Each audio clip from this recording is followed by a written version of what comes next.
Kapurpurawan. Kapurpurawan Rock Formation. Pwede maglakad, pwede magkabayo. 100 per head. Ang galing ng bata, oh. Woo! Pwede mag-Cadillac.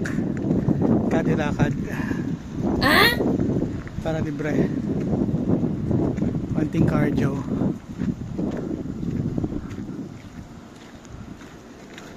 So doon tayo nang galing. Iwan, nakala ko malapit lang. Paikot pala siya. Nagtipid sa kabayo, napalayo na lakad. Okay lang yan, cardio. Yan, so kung inaakala nyong malapit na, malayo pa. Siya lang mag-isa.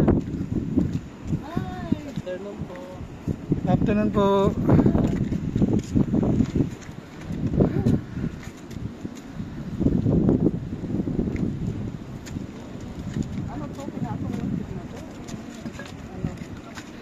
Ano yan? Hanggang dito na lang ba?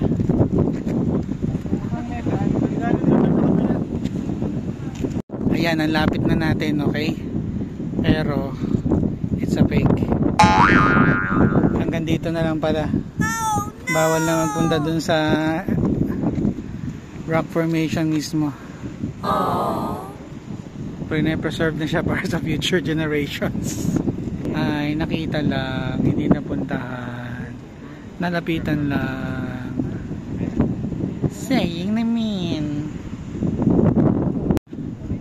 Yan, dahil hindi na nga nakakarating hanggang doon sa ano, itap niyo yung mga locals dito. Ang lulupit nilang kumuha.